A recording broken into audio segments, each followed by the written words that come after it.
오늘 하나님의 말씀은 아가서 8장 3절 말씀을 같이 읽겠습니다.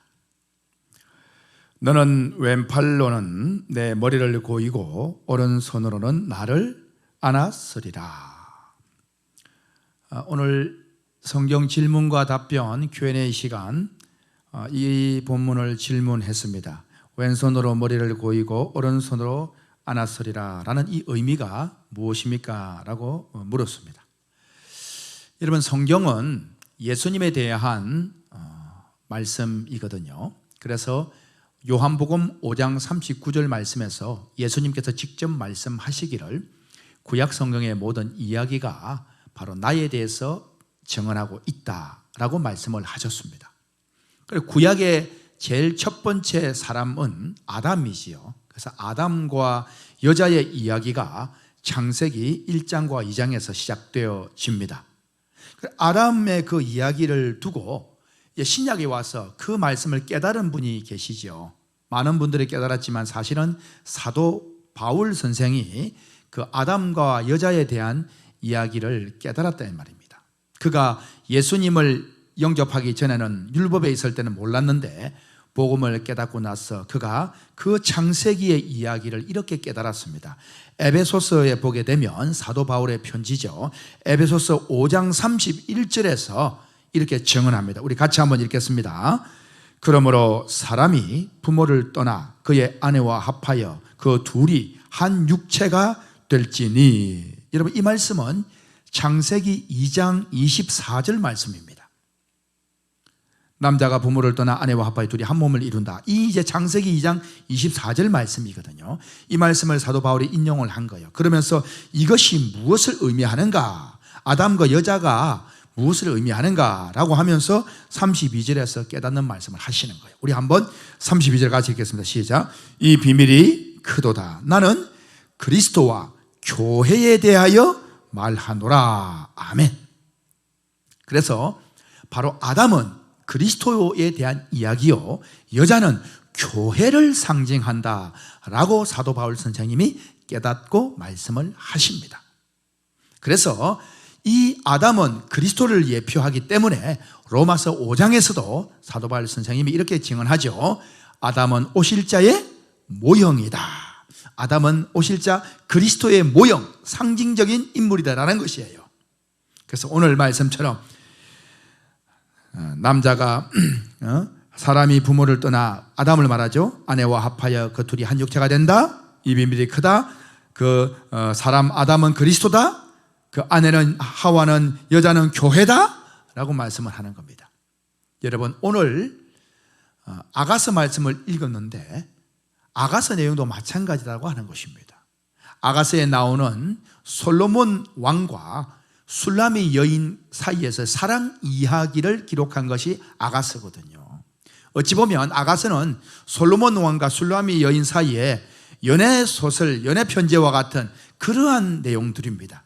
그럼 이것을 왜 기록했느냐? 이것은 솔로몬의 이야기입니다만은, 그러나 이 솔로몬은 아담이 예수 그리스도를 예표하는 것처럼 솔로몬이 바로 신랑 대신 예수님을 예표하고 신부되는 술라미 여인은 바로 오늘날의 우리를, 신부되는 교회를 예표한다라는 것입니다. 그래서 솔로몬과 술라미 여인 사이에는 너무나 엄청난 어떤 신분의 차이가 있는 것처럼 우리가 하나님의 아들 되신 예수 그리스도를 신랑 삼아서 우리가 신부가 된다. 엄청난 은혜지요. 그러한 의미를 두고 있는 것입니다.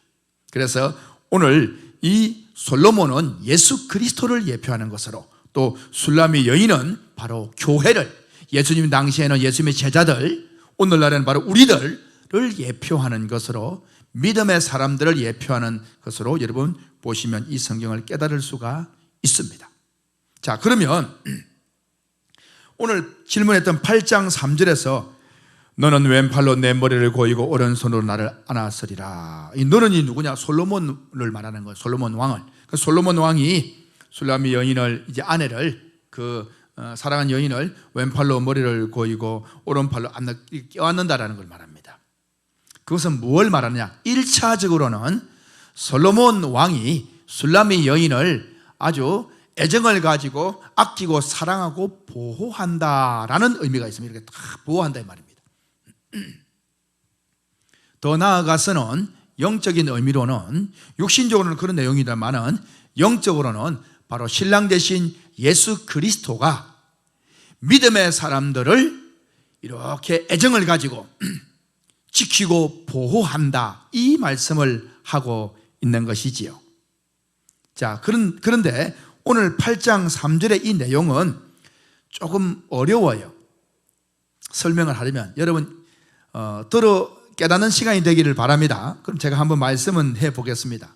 여러분, 예수님께서 요한복음에서 제자들에게 얘들아, 너희 이 무리가 아닌 다른 양무리가 또 있다, 내가 그 무리도 이끌어야 될 것이다 라고 말씀을 하시는 거예요. 그러면 예수님이 말씀한 다른 양무리가 어디 있느냐? 그 당시에 예수님이 십자가에 달리시기 전이니까 구약의 사람들도 그리스도를 믿는 믿음이 있었습니다. 그러나 아직 예수님이 오시기 전이었고 십자가를 짊어지기 전이었습니다. 그러니 그들이 다 어디에 있느냐? 그들은 구약의 사람이 죽어서 낙원에 있는 게 아니에요. 그들은 음부로 내려가 있는, 음부. 어둠의 세력이 그들을 붙잡고, 왜? 아직 죄 사함을 받지 못했거든요. 죄인이란 죄인. 그 죄인은 당연히 낙원을 갈 수가 없는 것이죠. 음부로 끄집어 붙잡아 내려갔다 이 말입니다. 거기에 붙들려 있다 이 말입니다. 그러면 이제 예수님께서 십자가에 돌아가시면 어떻게? 음부로 내려가서 그 음부에 있던 믿음의 사람들, 믿지 않는 사람들 말고 말이면 믿음의 그 영혼들을 다 데리고 낙원으로 올라가야 되는 것입니다. 그게 십자가 사건 속에 있었거든요. 그래서 베드로전서 3장 또 4장 말씀에서 예수님이 십자가 죽음의 3일 동안에 옥에 내려가서 복음을 전했다, 그들을 살렸다라고 증언하고 있습니다. 그 옥은 음부를 말하거든요. 예수님이 죽어서 옥으로 내려가다, 옥, 그 옥이 어디냐? 음부를 말해요. 음부, 감옥으로 구했다라는 증언을 하고 있거든요. 그래서 여러분, 잠언 15장 24절 말씀에 보게 되어지면 잠언서 구약에서 예언을 해놨습니다. 뭐라고요? 지혜로운 사람, 말씀이 있는 사람들을 말합니다. 믿음의 사람들, 지혜로운 자들은 위로 향한 생명길로 말미암음으로, 위로 향한 생명, 이 예언적인 겁니다. 위로 향한 생명길은 우리 인간과 하나님을 연결시켜주는 생명길, 누구십니까? 예수님의 십자가 사건을 말하는 겁니다. 내가 곧 길이요 진리요 생명이다. 어떻게? 인간과 하나님을 연결시켜주는 생명길이다. 내가 곧 길이요 진리요 생명이다. 바로 위로 향한 생명길을, 십자가 예수를 말한다 이 말입니다. 그래서 잠언 15장 24절 말씀에서 지혜로운 자들은, 다시 말하면 말씀이 있는 복음의 사람들은, 믿음의 사람들은 위로 향한 생명길로 말미암음으로, 예수로 말미암음으로 아래에 있는 음부를, 스올을, 음부 스올을 떠나게 되느니라. 예언적인 겁니다.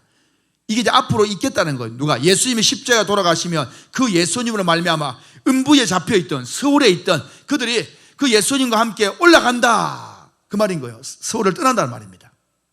그게 언제냐? 십자가 3일 동안에 있었던 사건입니다. 자, 그러면 오늘 이 말씀을 한번 풀어보겠습니다. 자, 8장 1절에 보게 되면, 우리 8장 1절을 한번 보시길 바랍니다. 시작. 네가 내 어머니의 젖을 먹은 오라비 같았더라면 내가 밖에서 너를 만날 때에 입을 맞추어도 나를 업신여길 자가 없었을 것이라. 자, 지금 이 분위기는 이 술라미 여인이 하는 말입니다. 네가 내 어머니의 젖을 먹는 오라비 같았다. 이 네가라는 건 솔로몬 왕을 말하는 겁니다. 근데 솔로몬 왕에게 이 술라미 여인이 바깥에서 만나서 입을 맞추는데 사람들이 업신여긴다는 거예요. 지금 그렇다는 거예요. 근데 그러나 솔로몬 왕 당신이 내 어머니의 젖을 먹는 오라비 같이, 어머니의 젖을 먹는 우리와 같은 부류였다면 내가 당신에게 입을 맞추어도 바깥에 사람들이 업신여기지 않을 텐데 당신은 우리 어머니의 젖을 먹는 자가 아니다 이 말인 거예요. 그래서 업신여김을 받았다 이 말이거든요. 이게 무엇을 말하느냐? 여러분, 솔로몬은 예수님을 상징한다 그랬죠. 예수님 당시에 예수님과 입을 맞추는 자들이 누구냐? 바로 예수님의 제자들이겠죠. 그 예수님의 제자들이 누굴 상징하면, 술라미 여인이 예수님의 제자들 아닙니까? 그럼 솔로몬 왕은 바로 예수님을 상징하고, 그러니까 예수님의 제자들이 술라미 여인이 업신여김을 받는 것처럼 업신여김을 받는 거예요. 왜? 예수님을 인정하지 않는 사람들은 예수님의 제자들도 인정하지 않는 겁니다. 그러면 지금 이게 무엇입니까? 예수님의 제자들은 원래 복음의 사람들이 아니었어요. 어디 사람들이면 유대교에 있던 사람들입니다. 다시 말하면 그 예수님의 제자들은 자기들의 어머니의 젖을 먹었다는 것은 유대교의 율법을 먹고 신앙했다라는 걸 말하는 거예요. 그런데 그 예수님의 제자들이 유대교의 젖을, 그 어머니 유대교의 율법적인 젖을 말씀을 먹고 신앙했는데 예수님은 율법적인 말씀이 아니거든요.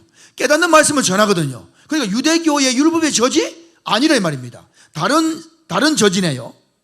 다른 말씀이네요. 이 말이 예수님 말씀이. 그러니 예수님이 만약에 유대교의 젖을 먹는 율법적인 말씀을 전했다면 예수님의 제자들이 예수님께 가까이 입을 맞추고 같이 있어도 유대 사람들은 예수님의 제자들 업신여기지 않았을 겁니다. 아, 훌륭한 랍비가 낫구나 이렇게 생각했을 거예요. 그런데 예수님의 말씀은 유대교의 젖이 아니다는 거예요. 그러니 예수님의 말씀을 따르는 예수님의 제자들이 업신여김을 받는다라는 걸 말하는 거예요. 왜?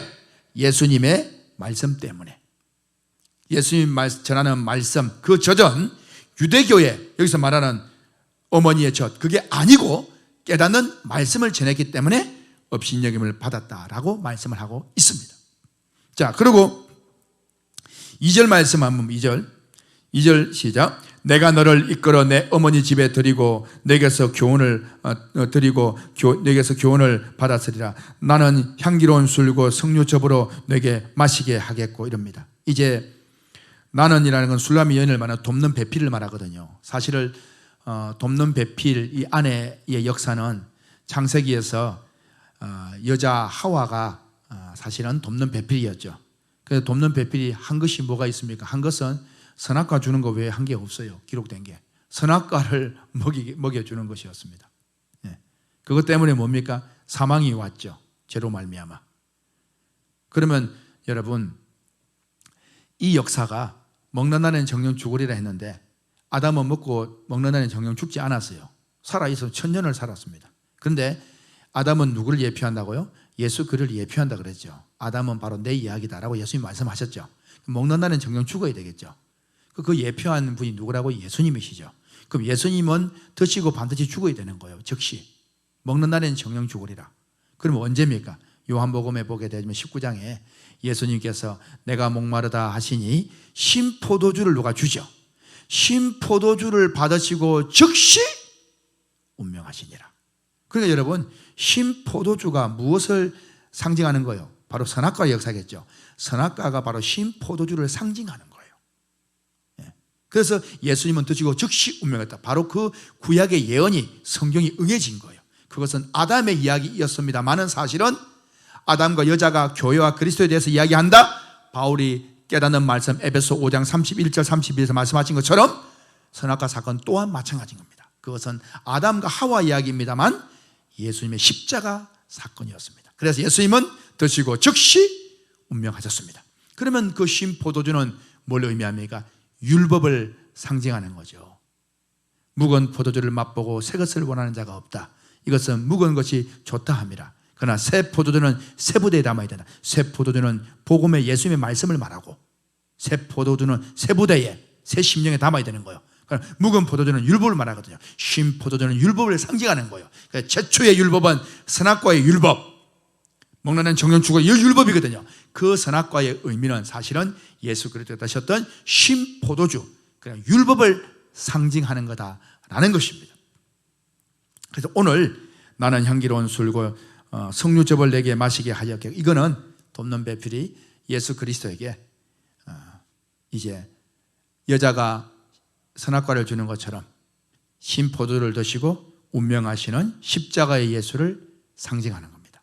자, 좀 어렵죠? 한번 들어보시기 바랍니다. 자, 그리고 이제 십자가에서 이제 운명하시는 겁니다. 운명하시면 어디로 갑니까? 예수님이 음부로 내려가죠. 낙원으로 간 게 아닙니다. 어디 음부로 잡혀 내려가는 거예요. 사망이가 딱 붙들고는 옳거냐고 데려 나갔단 말입니다. 내려갔는데 거기에서 누가 있다고요? 믿음의 사람들이 있죠. 믿음의 사람들이. 아직 십자가 전이었기 때문에 이제 예수님이 십자가 죽으시고 죄를 용서해 주신 거예요. 자, 그래서 믿음의 사람들 가자. 내가 너희들의 죄를 다 해서 피를 흘려 돌아 죽었다. 이제 너희들 데리러 왔다. 그러면서 이제 그 믿음의 사람들을 보호하고 아이고 애끼면서 애정을 가지고 보호하면서 그들을 끌어안는 것이에요. 그게 3절입니다. 3절 시작. 너는 왼팔로는 내 머리를 고이고 오른손으로는 나를 안았으리라.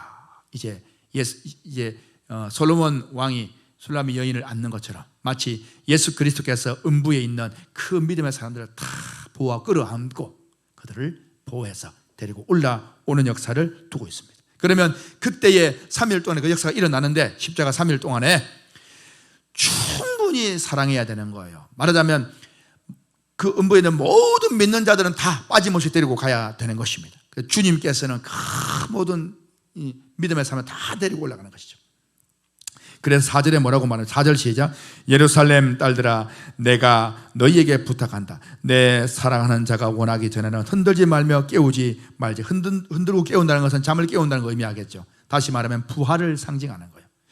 내 사랑하는 자가 원하기 전에는 흔들지 말며 깨우지 말라. 예수 그리스도께서 이제 이것은 술람미 여인과 솔로몬이 충분한 사랑을 하는 표현인데 이것은 음부에서 예수님께서 충분히 사랑한다는 것은 모든 구원받을 올라가야 될 사람들 다 데리고 이제 챙긴다는 것을 상징적으로 말합니다. 자, 그러면서 5절 말씀 5절 시작. 그의 사랑하는 자를 의지하고 예수 그리스도를 말하겠죠. 그의 사랑하는 자를 의지하고 예수를 의지하고 거친 들에서 올라오는 여자가 누구인가? 거친 들에서 올라온다는 것은 다시 말하면 음부에서 올라온다라는 걸 상징합니다.